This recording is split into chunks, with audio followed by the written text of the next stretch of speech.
The National Veterans Memorial and Museum began with a vision from the late Senator John Glenn, who understood the value of telling and sharing the story of our veterans.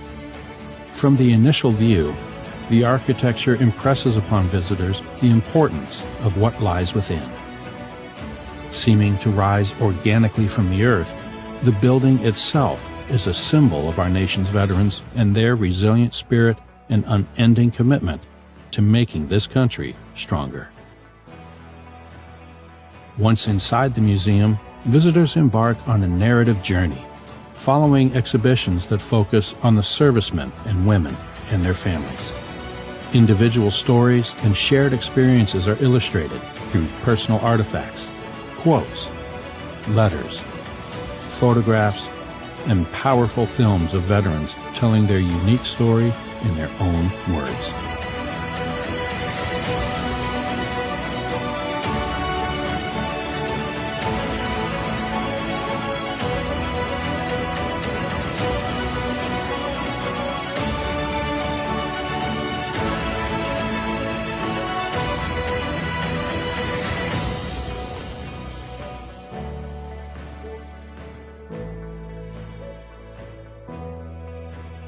The National Veterans Memorial and Museum. It's more than a museum. It's the new home of the brave. Plan your visit today.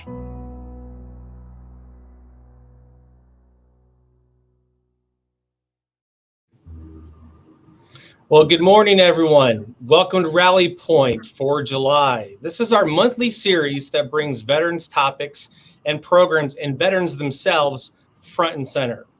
I'm Andy Cloyd, the museum director here at the National Veterans Memorial and Museum. This month, we're going behind the businesses with two veteranpreneurs as they share their journey from veteran to small business owner. We think you'll find their story is not so different than other veterans who took the leap in starting their own business. Again, if you're watching us on Facebook Live right now, add your comments or questions as we go along, as we get ready to start this amazing conversation. I'd like you all to meet Angelina Vega, U.S. Coast Guard veteran, licensed attorney, and owner of Plus Size Pretty LLC, who happens to be a huge supporter of the MVMM. She'll talk about that in a little bit. And across from Angelina is Alonzo McKenzie, U.S. Air Force veteran and relationship manager at ECDI, the Economic and Community Development Institute. Guiding us through our journey today is your host, Justin Locke. Justin is the business development manager here at the NVMM, Army Strong. And now, Justin, over to you. Hey, thank you, Andy. You know, what a cool thing we have today. We get to talk to some veterans, and then we also get to talk about their businesses. You know, me being the manager of our e-commerce store, Shop NVMM, and the in-house store here is our museum exchange. It's kind of cool that we get to talk about a little bit of the business, some of the veterans, and that kind of transition period. So I appreciate you, Alonzo, and you, Angelina, for being here with us today, and we get to talk about this. So let's just dive in and have some fun, huh? Awesome. Coast Guard doesn't get to start very often, you know, so we're going to start with Angelina. We're going to have some fun here. I want to hear first, how is that transition coming out of the military? And then we'll get into kind of a two-part question here of, you know, where do you go next? What's up on your horizon? Wow, that's a very large two-part question. I served in the United States Coast Guard from 2008 till 2011. That was quite some time ago, so I've had a big transition period since then. Since I served as a gunner's mate in the Coast Guard, I was enlisted. I have since then I achieved my bachelor's degree, then I got my JD, then I passed the bar exam, I became a lawyer. I worked at the National Veterans Memorial and Museum for quite some time. And now I am a business owner for Plus Size Pretty LLC. In the future, I will continue to work as an attorney and continue to own my awesome boutique. Yeah, that's awesome. That's right. In a nutshell. Yeah, definitely a nutshell. We'll dive into, you know, Plus Size Pretty LLC a little bit more here in a little bit, but let's switch it over to Alonzo. How was that transition out of the military? And then what do you got going on now? Sure. So I started my time in the Air Force in 2006 to 2012. 2 was reserve, and then 4 years were active. As we all know, the Air Force is one of the toughest branches out there. Just want to make sure that that's clear.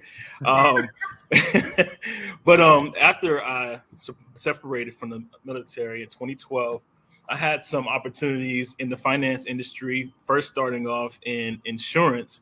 I've always been one that loves to do math, so working in finance is a perfect fit for me. But more recently, from 2016 until now, I've had the opportunity to work more in the lending space, starting off in personal lending, such as retail banker, and then transitioning to mortgage lending. And now where I'm at now in this capacity with ECDI, helping small business owners get capital for their small business. So commercial lending right now. So that's a little bit about how I got to where I am today. Yeah, awesome. Absolutely. Yeah. Well, thank you for being here, Alonzo and Angelina. Thank Alonzo, you. I see the sign behind you, ECDI. What is ECDI and kind of what does it do for veterans? Absolutely. So ECDI stands for the Economic and Community Development Institute. And in a nutshell, what we do is we help veterans who are maybe in service now or out of service acquire capital so that they can start their businesses, or if they have an existing business, we can provide capital for expansion and growth as well. If someone is in the transition phase from the military, exiting the military till now, and they trying to figure some things out, we can also help them with some technical assistance to maybe get their understanding and their the resources up for what they're looking to accomplish. Oh, that sounds like a great program. All right. So, Angelina, you mentioned you're a lawyer. How do you go from being a lawyer over into owning your own business? Can you describe that process for me? Yeah. Let's see. I was a lawyer, or I am a lawyer. I served at the National Veterans Memorial and Museum as in-house counsel for a little over 3 years. And this opportunity actually just kind of fell in my lap. I purchased this business from a friend of mine who received a promotion at her day job, and she just didn't have the time to be able to put into this business. And she told me, we were having brunch one day, and she said, Angelina, I'm thinking about closing the shop. Well, just to tell you a little bit about Plus Size Pretty, this is a consignment boutique, and it is all plus size clothing, starts at size 14, and we go all the way up to size 40. And it's something that I really think is important for the community, particularly the plus size community. So she says, Angelina, I think I'm going to close the shop. And I said, well, would you consider selling it? And it was I was trying to be like very smooth when I said it. I was like eating my brunch and like, would you consider selling it? And on the inside, I was, oh my gosh, I could get this shop. And I do have a retail background, so I was a little bit familiar with the shop. I should have mentioned when I got out of the military, all I wanted to do was to help people feel pretty. And I'm not exaggerating. I wanted people to be happy. So I worked at Nordstrom in the plus size and petites department and helped people feel pretty with clothing. So back to my friend, she said, I'll sell the shop to you. And she did so at a very reasonable price. I was able to get capital from ECDI so that I could purchase the shop. So I know Alonzo, and it made it a very smooth and easy process with Alonzo and Edwin. And that's just kind of how I ended up owning a boutique. All right. It's quite the journey you were on. Pretty cool that you got to get this business from one of those person that you knew and then transition that over into something that you love and enjoy right now. So Alonzo, can you describe some of the hurdles? We talk about hurdles all the time in the military, things that we have to do and get overcome with. And so what kind of hurdles have you processed or navigated, and how did you do that for owning your own business? I haven't had the opportunity to own my own business, but I do help business owners. But some of the hurdles that I faced, coming out of the military is, I guess you would say, more internal.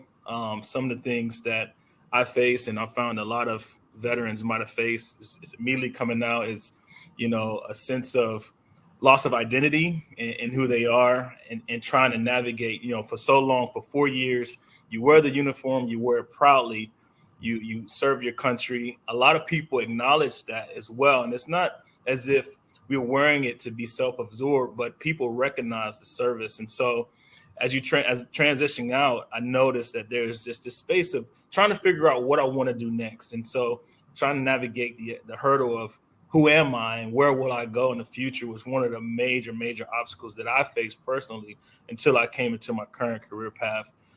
So that was one major obstacle. And then two is just the camaraderie was one of the things that was huge in the military. I'm pretty sure you guys know just the friends that you've met and you've begun to become family. And although you continue to be friends with those individuals within the service, it's just that tight brother and sisterhood that is missed a lot of times. So those were just a few hurdles that we experienced. I might have experienced transitioning from the military, working into the private sector up until now. Okay. Yeah. So what do you tell these new business owners or future business owners how to get over these hurdles? What are two pieces of advice, or what do you say to these, young transitioning individuals that want to now start a business? That's a great question. And I believe it's tailored to who they are as an individual outside of their military expertise, something that they're passionate about, something that they envision themselves doing in the future. Just like Angelina mentioned in her conversation, one of the things that she was passionate about is making sure that people felt pretty. And so that's something that's easy and come natural to them. And so it's very important that if someone is anticipating the transition from military to the private sector, it's important that they really have a strategic plan in place. Unfortunately, I didn't have that. I really didn't have a plan as far as what I wanted to do next. I was kind of just letting things go and see where things transition to be. And I was fortunate to kind of land to where I am right now. But if someone is looking to transition from the military, whether it be retirement or separation, I would say definitely understand what you're passionate about and put a plan in place so that you can take the necessary steps to make sure that the transition is smooth and you can do the proper research, especially if it's going to be entrepreneurship, of what's needed to get that business started and flourishing. As we all know, entrepreneurship is tough and it will challenge you. I think the military equips us for those challenges and we can continue to push forward. Military members are very resilient and you need that resiliency in the business sector for sure. Oh, yeah. I definitely want to head back to that conversation here in a second, but I do want to follow up with Angelina on kind of the hurdles that she's overcome in transitioning from the military into where she is now. Wow. When I got out of the military, I had no clue what I was going to do, except that I wanted people to feel pretty. Mm-hmm. So I worked at Nordstrom for a little over a year. I actually went to esthetician school. So I learned how to do, facials and waxing, and because I thought that I would want to do. Clearly, I did not have a plan when I got out of the military.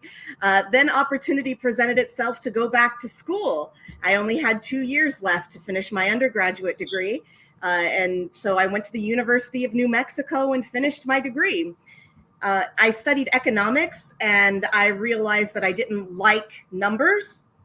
So I couldn't go on to get my PhD in economics. I really had no plan, no idea. And somebody said to me, well, hey, what about law school?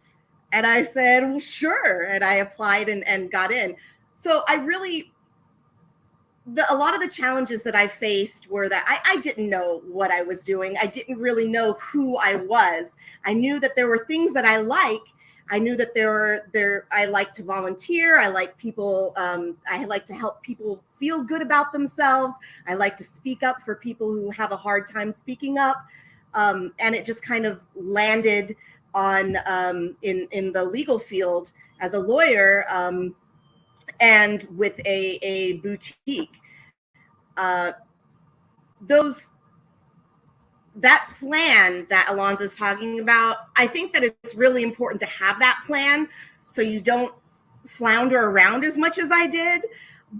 And at the same time, I think it's important to give yourself a little bit of leeway in your plan, because just because you have a plan and you stick to that plan, you might discover, I've had friends who went to law school and discovered they don't like being lawyers. Right. So now they're doing other things.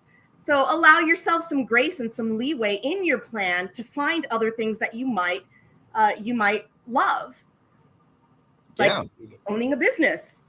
Well, I'm glad you love it and you have so much passion about it. But I want to know, where do these individuals start at? How do I get going on this plan? What's my very first step? Take it away, Angelina.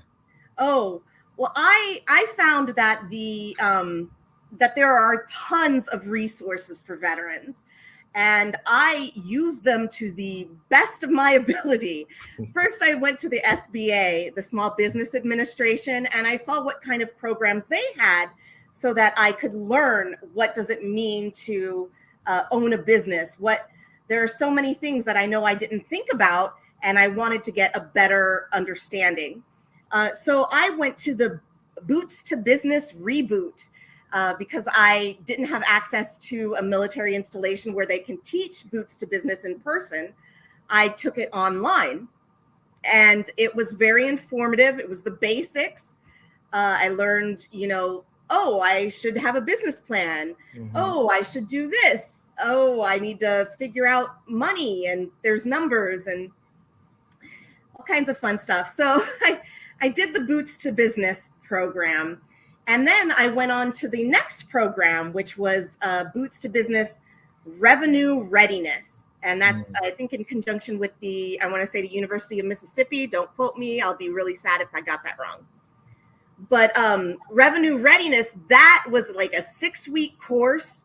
I had a class once a week, and we formed a business plan. I got access to a life plan to help, develop my business plan. We went through step by step of how to make that business plan. We went through, market factors, market analysis, everything and then I like to think I'm a good writer, being a lawyer and all, but I went down and I wrote my business plan, and to have someone look over that and to pick it apart and say, no, you need to be more specific. It's not, your goal isn't just, to get more people in the store. You have to have that SMART goal, specific, measurable, achievable, not relatable, but I can't remember anymore. Realistic. And on a time, able to get it in a certain period of time.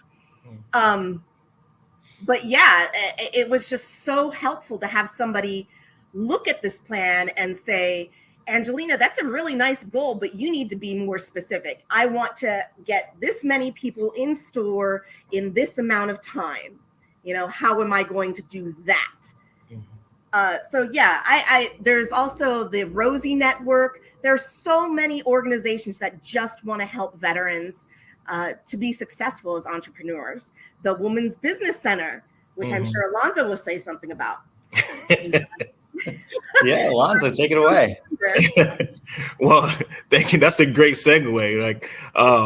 So as Angelina mentioned, at ECDI, we have what's called the Women's Business Center. Now, we do not discriminate. If there's a gentleman in need of assistance with their business plan, we can help out as well, or anyone else that need assistance as well. So, but it's structured to provide technical assistance for those who have a plan and they need the resources to develop a business plan, to reach out to resource partners such as accountants, some legal advice, marketing, to provide some strategy. And so we can help an entrepreneur, especially more specific, a veteranpreneur, get plugged into the correct places to get the resources needed so that idea becomes from intangible to tangible.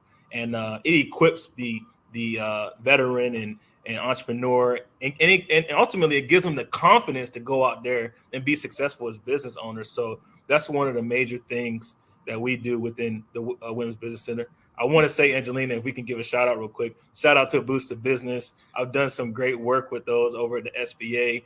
Phenomenal program, and I've actually taught a few classes with them.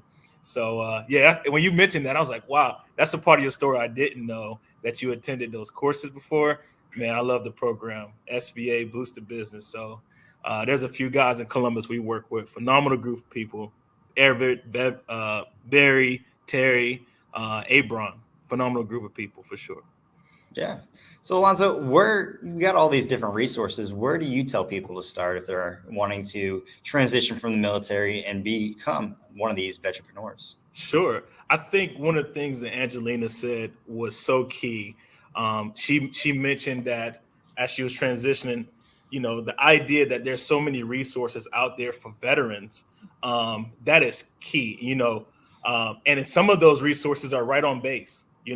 They have those, I can't remember the name of the specific department, but it was like the Family Readiness Center or something similar to that. I think that's what we had in the Air Force.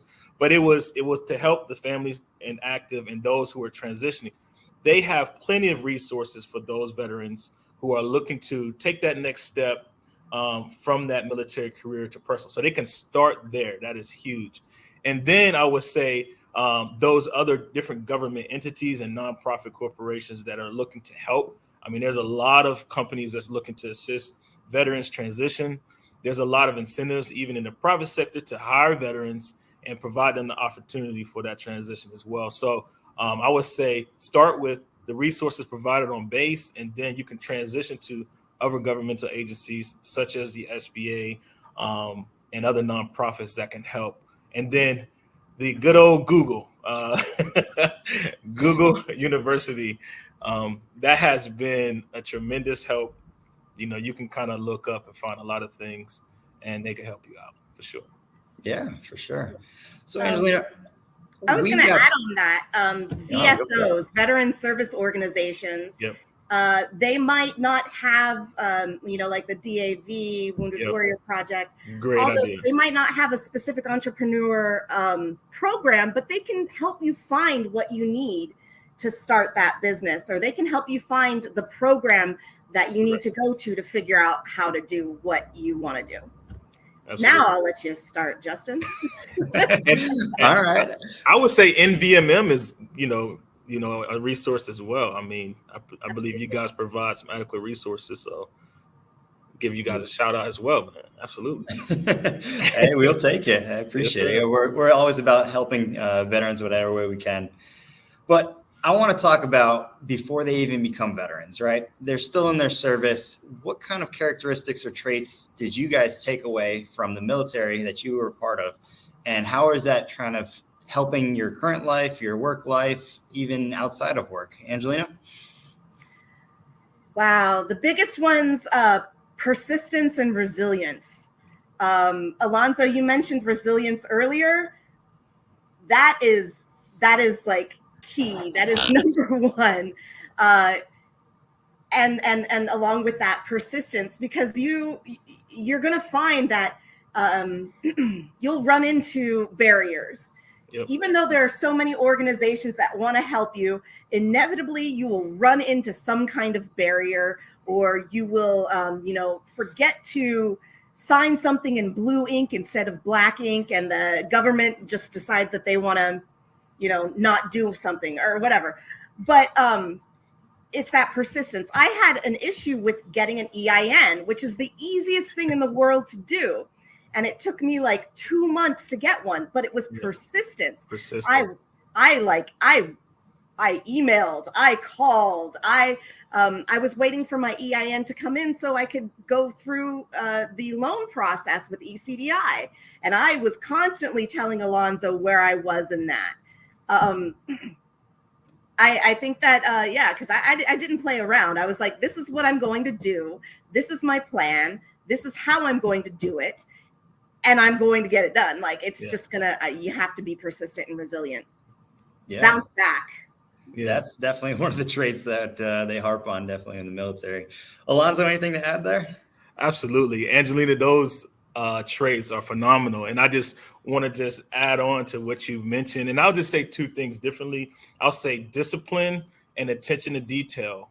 We all know the military takes us through this process called boot camp, where we're broken down, literally, where you feel like this big, but they build you back up. And in the thick of it, you don't understand it, but it's phenomenal as far as what they do to one's confidence. So instilling that discipline is key, and that typically carries over to entrepreneurs. It's extremely important that our entrepreneurs are continue that pattern of discipline in order to achieve some type of success while being a business owner. So I would definitely say, pull from those traits. If you got to reimagine your TI, or drill instructor, getting on you about the little things, then definitely use that as fuel. But discipline. The second thing I'll say is attention to detail is key as a business owner. Some of the small things that we really don't consider to be a big problem, if they go unacknowledged, they can become huge. And so become a huge problem. So attention to detail. I never understood why. Now, you guys could probably poke fun at me about a little bit later, but in the Air Force, we had to roll our socks a certain way. And I just didn't really understand that. And I didn't do it halfway, but I really didn't put my all into it. It wasn't until our instructor explained to us that small detail plays a pivotal role in how it affects the entire group when we're out there on mission. It's the small details that matter. So that ability to pay attention to details in your business plays a major role when you now as an entrepreneur have to take into account your employees and the things that they will have to bring to the table and the resources, and you leading the charge in this particular entrepreneurial mission. So I would say those two things I would pull from my time in service, that discipline and attention to detail would be huge.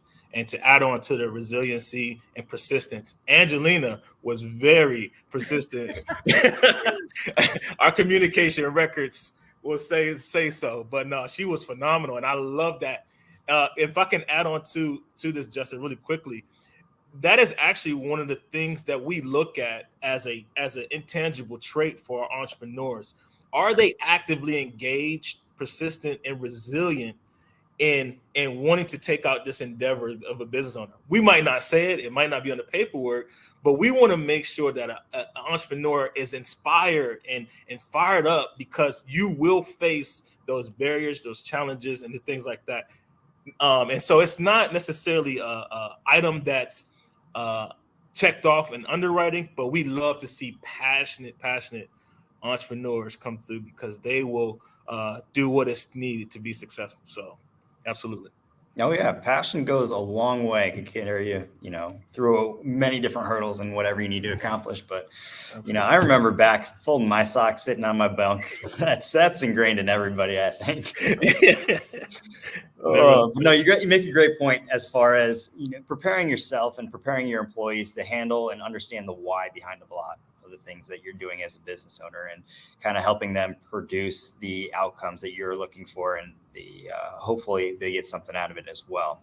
Mm-hmm. But I do want to give a shout out back to ECDI, since you gave one to NBMM here. Can you describe, do I have to be a veteran to come over and talk to you guys, or what do you do to help us start a business? Great question. No, you don't have to be a veteran, although we are establishing that strong relationship with the veteran community. It is not a requirement. But if you're just any typical entrepreneur, person desired to start a business, our primary mission is to provide capital to those who are unbanked or underserved. That's our mission.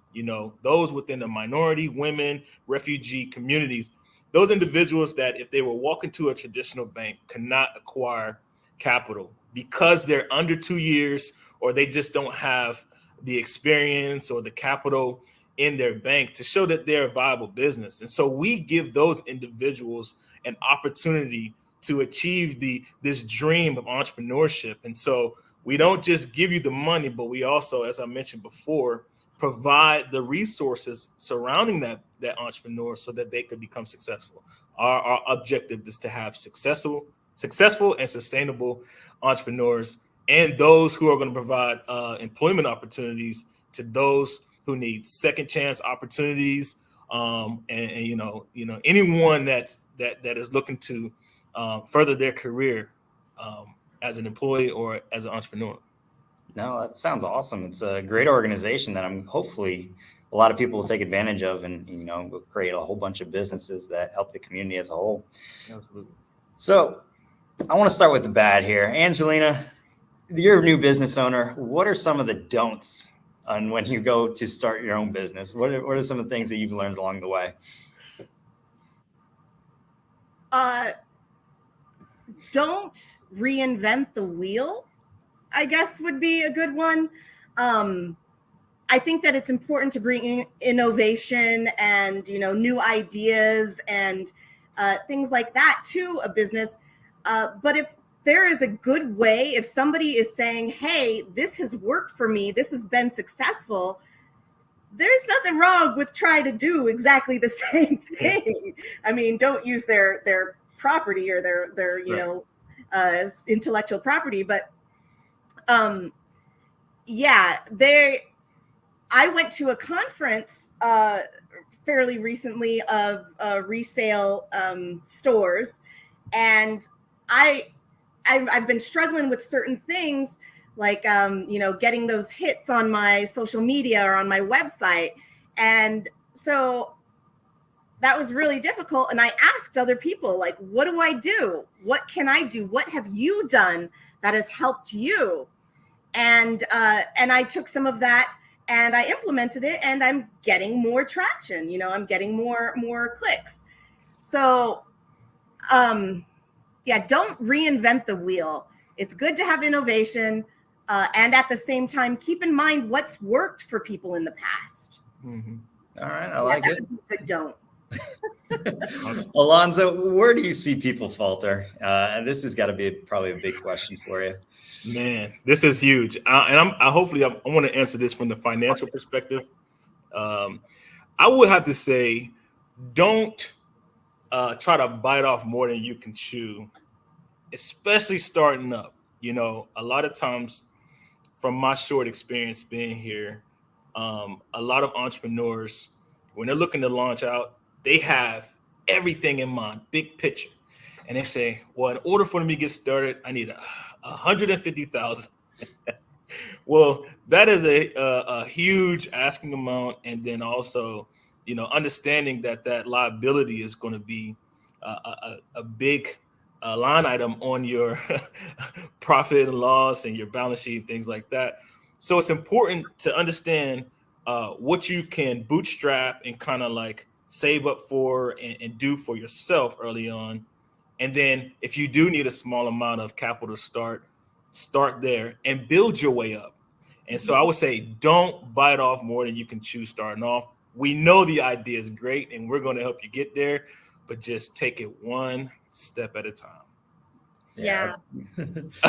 Along with that, controlled growth. Yeah.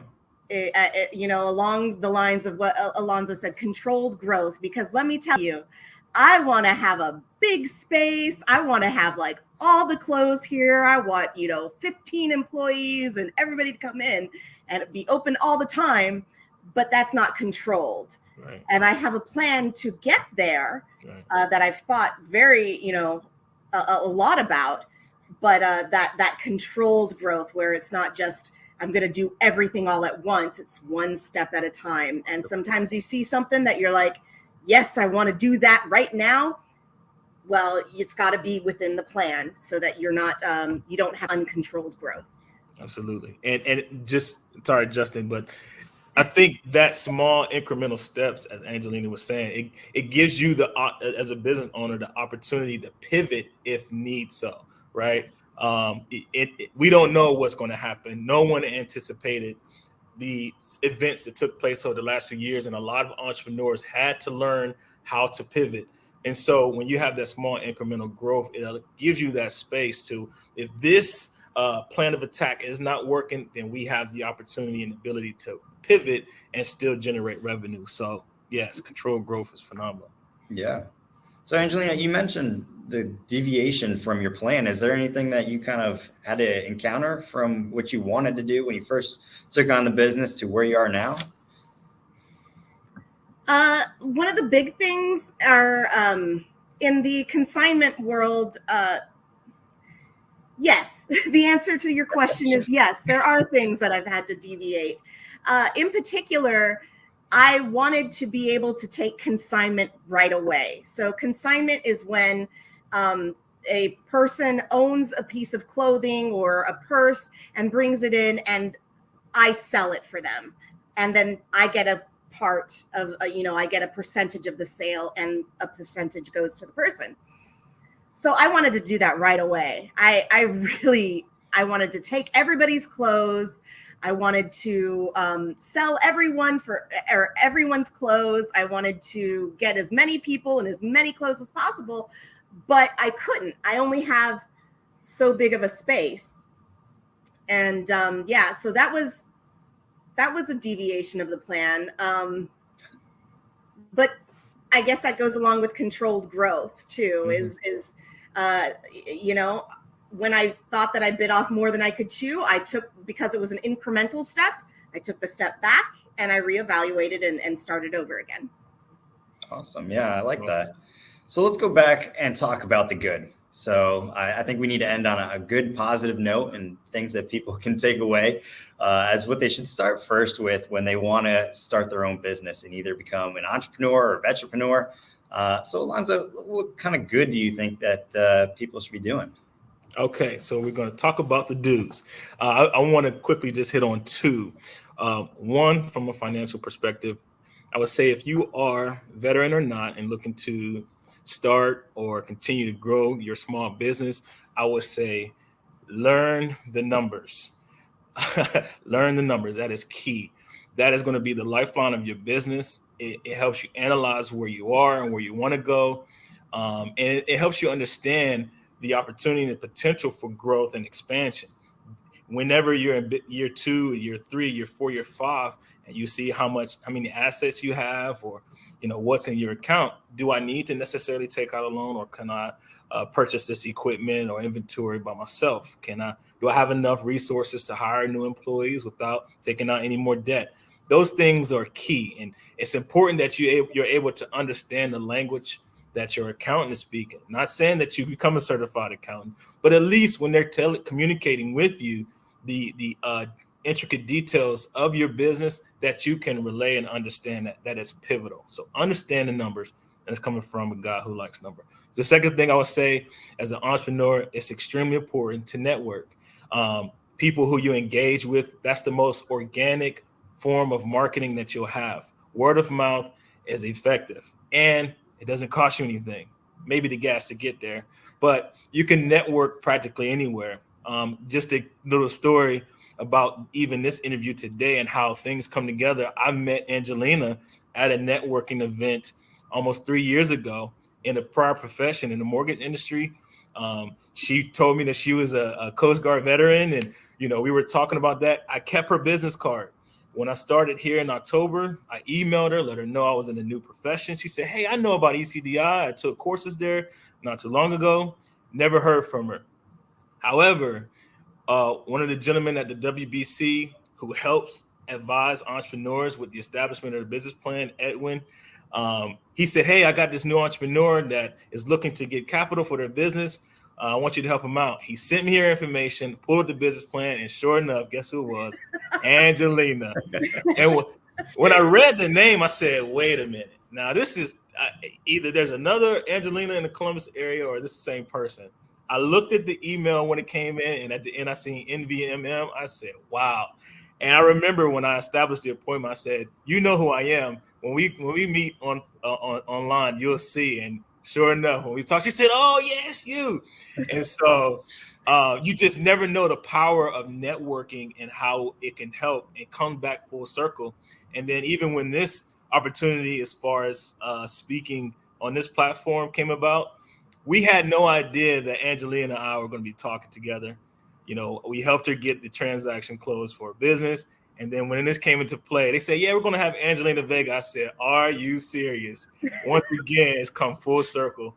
And so I would say those 2 points, understanding the financials and then networking, is huge for the marketing and the growth of your business. Yeah, those are two great points. For one, that analytics portion of it, speaking that language, we learned so much different language for the military.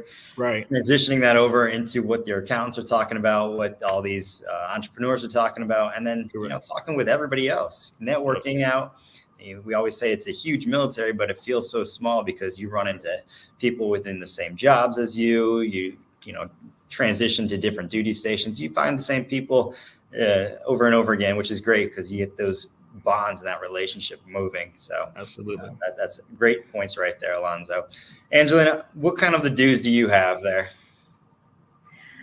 I think one of the big do's is to remember why you are doing what you're doing. Because if you don't remember why you're doing what you're doing, when those barriers and those pitfalls come, you're going to sink. So if you constantly remember, for me, I like fashion a lot. I think it's a lot of fun. I particularly like plus size fashion, but for me, it's helping people feel good about themselves. Because as plus size people, plus size women, we are often not treated as nicely as those who wear Mrs. sizes.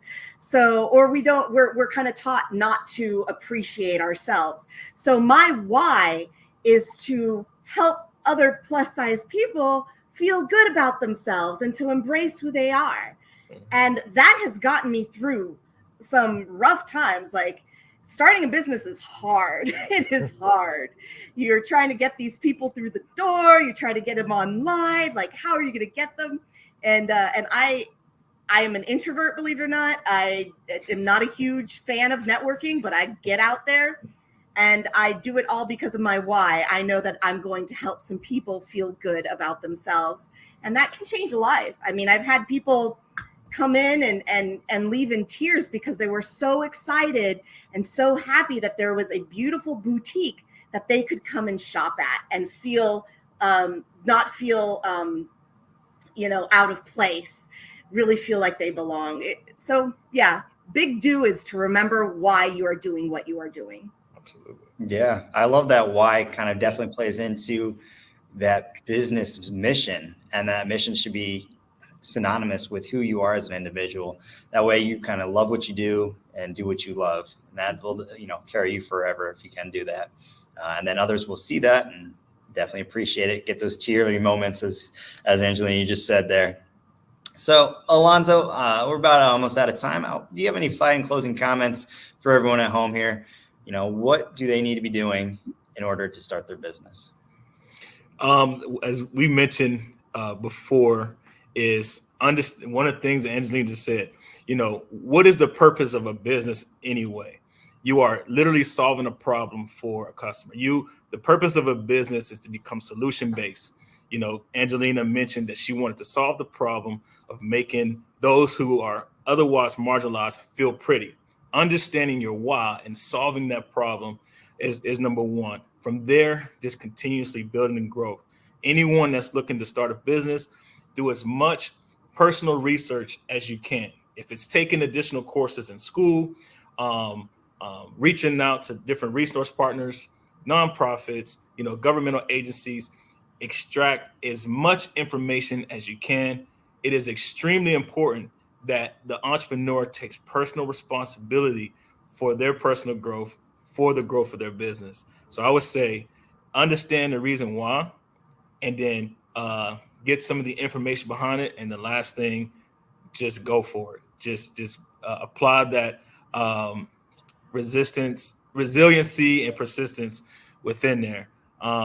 And so, yeah, I guess hopefully I've answered your question. That's what I would say for those who are looking to get started. And they can reach out to us here, anybody within the state of Ohio, ecdi.org. That is our website. You'll see there's a tab. So that's for anyone. If you are a veteran, you can hit the veteran link and it'll take you to the page. You'll see my beautiful mug sitting there. Have my contact information. You can reach out, and I'll reach out to you as well, and we can start from there. Awesome. Well, hey, appreciate that. Angelina, what kind of final closing comments do you have for everyone? What kind of advice do you have? Throw it out there. I would say that If you are starting a business, it has to be a business. It's not a hobby. Yes. It is a business. I like I said, I love helping people to feel good about themselves. And I also remember that I cannot give everyone free clothes, even if it'll make them feel good about themselves, because I need to sustain as a business. That's right. So make sure that you take it, you approach it as a business owner, and you really, you make those plans, you make that business plan, and you follow your plan, but be available to pivot when you need to. Yeah, definitely. This could be a really expensive hobby if I wanted it to be. And I'm trying to avoid that because I want this to be a business and I want to be profitable. That's right. Yeah, hobbies are great, but definitely need to be defined and focused on that business aspect. Well, hey, I appreciate both of you being here today. It's been some great conversations. You both have some fantastic businesses, but Angelina, you didn't mention, where do we find Plus Size Pretty LLC? PlusSizePretty.com.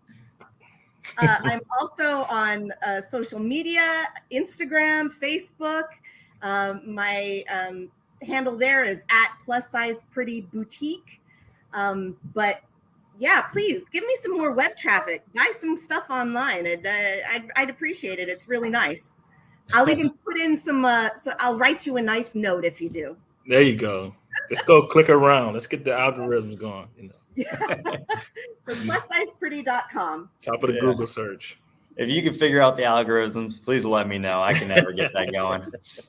Well, hey, I appreciate you both being here with us today. Thank you for your service, and thank you for your continued support within the community, building that up and helping these veteranpreneurs become veteranpreneurs or even entrepreneurs themselves.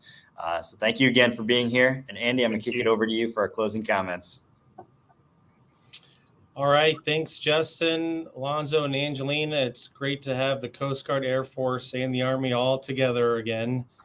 And again, just to echo Justin's comments, Alonzo, thanks for the advice, the blueprints, and just that, how to get started. I think our audience appreciated some of the do's and don'ts from a personal level. And as we always say here at the MMM, we know that when veterans enter the community and start to be a part of that community, things just get better. And you guys we feel two great examples of that. So thanks for talking about that part from going from a veteran to being a small business owner or helping those start that small business. This was a great conversation, and I think our audience would agree. But let's talk about what's coming up next. So as you can see, I'm joining you guys from our Memorial Grove virtually. And that's going to be the site of some really cool stuff coming up next month, because our rally point that will be on August 6th is actually going to be on the road.